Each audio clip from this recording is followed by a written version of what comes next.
Auxbeam's been the value king in the off-road lighting world for a while now. Hard to beat on the price, hard to beat on the power output. But there is a new name showing up in the off-road lighting market, Wolfbox. Wolfbox has been making top-tier dashcams for vehicles for a while, and they've recently started offering off-road lights. Today, I'm putting their new 5-inch Nomad Rover pod head-to-head with Auxbeam's V-Ultra 5-inch. We'll be looking at the lux measurements, power draw, heat management, real-world beam pattern, and the driver's point of view. Can the new guy actually hang with the market leader? Let's find out.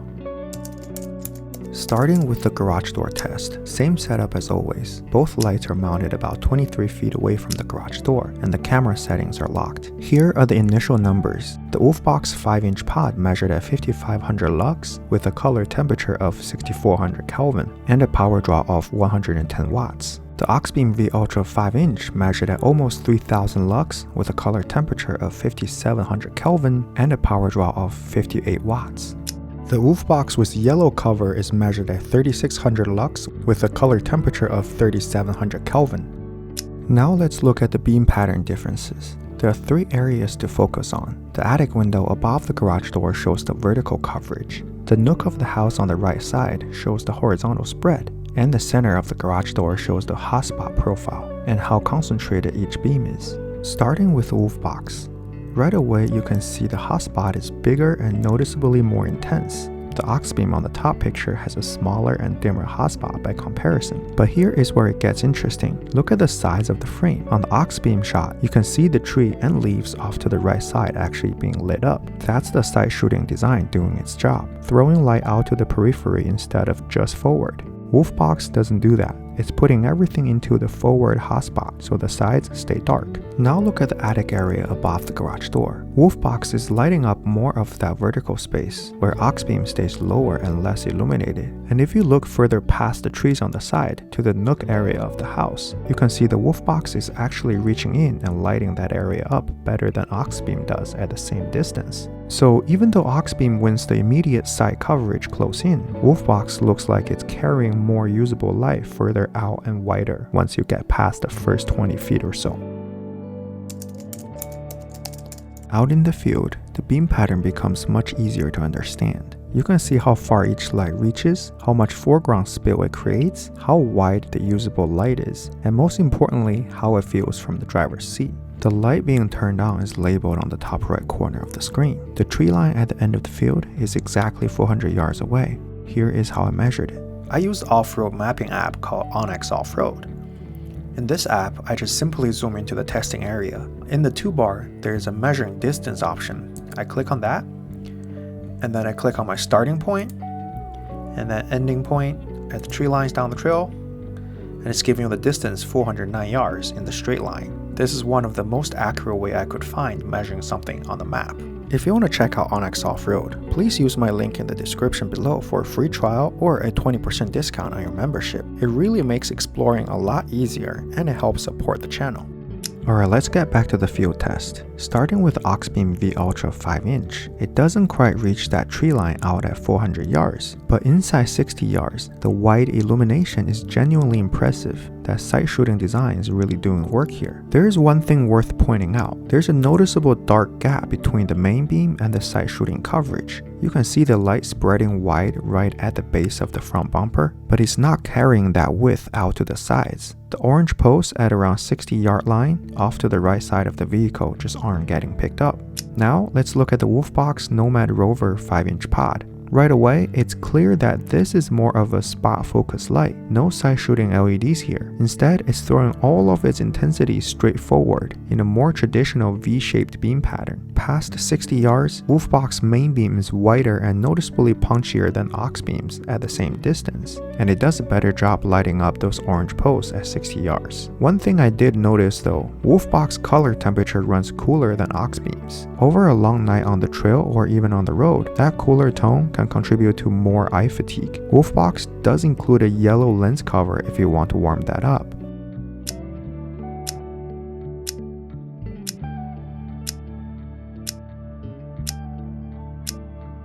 Now let's look at them 45 degrees from driver's side. This angle really put into context of just how far that 400-yard tree line actually is. Please also pay attention to how wide each light pushes to the side.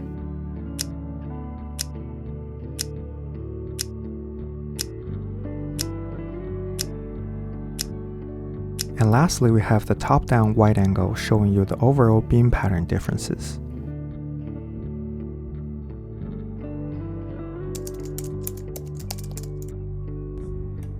This is Auxbeam. This is the Wolfbox. Alright. And this is the low beam of my vehicle. And this is low beam plus fog light. High beam, low beam, Auxbeam, Wolfbox. Pretty cool, right? Alright, auto expose to the foreground, low beam, high beam, low beam, high beam. And now we have Auxbeam, Wolfbox. Alright. We have Auxbeam. And we have Wolfbox. Auxbeam, Wolfbox. And with the low beam on, this is the low beam, high beam, this is Sprinter, low beam and Auxbeam, low beam and Wolfbox. Pretty good. Okay, so exposing to the foreground, this is the low beam, high beam, low beam, high beam. Okay, now we have Auxbeam,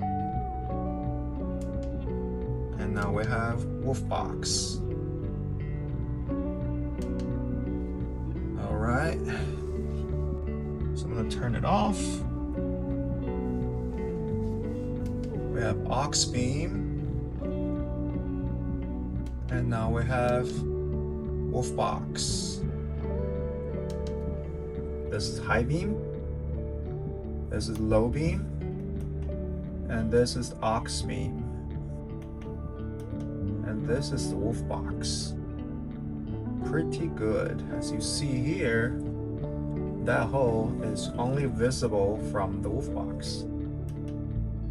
Not low beam, not some with Auxbeam, and yes, with the fog light. This is a Dell Dynamics fog light, which I'll introduce later on. All right. And now the headlight off. One more time. Auxbeam, Wolfbox. Pretty cool. All right. So now we have low beam, right? Low beam and Auxbeam. Low beam and Wolfbox. Woo! Definitely overpowering. Low beam and Auxbeam. Low beam and Wolfbox. Alright, there's oncoming traffic. Alright, here are the numbers we measured on these two lights. Auxbeam V-Ultra pulled 4.1 amps with 52 watts and put out 2900 lux on the meter with a color temperature of 5700 Kelvin. Wolfbox NomadRover 5-inch pulled 7.6 amps at 97 watts and measured almost 5500 lux at a cooler 6400 Kelvin. To normalize these numbers, I'm using lux per amp to represent efficiency and lux per dollar to represent value. Both lights come in very close on efficiency, but when it comes to value, Wolfbox actually comes out on top. Its more powerful output leads to almost double the lux per dollar number. That said, I want to emphasize, lux isn't everything. It's only half of the equation. Real-world beam pattern is the other half, and that is what we already broke down in the field test section. In terms of the warranty, Auxbeam backs the V-Ultra with 2 years warranty. Wolfbox is backing the NomadRover series with 5 years warranty. For a new player trying to earn trust, that's a pretty confident number to put behind your product. Now let's talk about thermal throttling. Room temperature was 79 degrees Fahrenheit, and I ran each light for 20 minutes straight, with no airflow. This is pretty much a worst case scenario. I tracked the power draw from the initial startup to where each light eventually stabilized at 20-minute mark. Auxbeam V-Ultra started with 52 watts and stabilized at 45 watts. That is 87% output retention, and the final heatsink temperature is at 158 degrees Fahrenheit. For Wolfbox NomadRover, it started with 97 watts and stabilized at 55 watts, with a 57% output retention and the final temperature at 175 degrees Fahrenheit. So under this static condition, Wolfbox comes out of the gate hitting much harder, nearly double Auxbeam's initial power draw, but it throttles down pretty hard to manage that heat, while Auxbeam only moves off its starting power draw slightly. Now I want to note that this is the worst case scenario of testing. These lights aren't sitting statically on a bench when you're actually using them. Wolfbox actually designed for maximum airflow while moving. The housing has these hollow tunnels built into it, letting air pass directly through the light rather than just around the light. With some speed on the trail, that design should pull in real airflow and cool the lights down significantly. So in real world use, they're not going to throttle down nearly as hard as they do here. So going back to the question we opened with, can Wolfbox actually hang with the market leader, or does the spec sheet fall apart under the real testing? Honestly, this one's closer than I expected.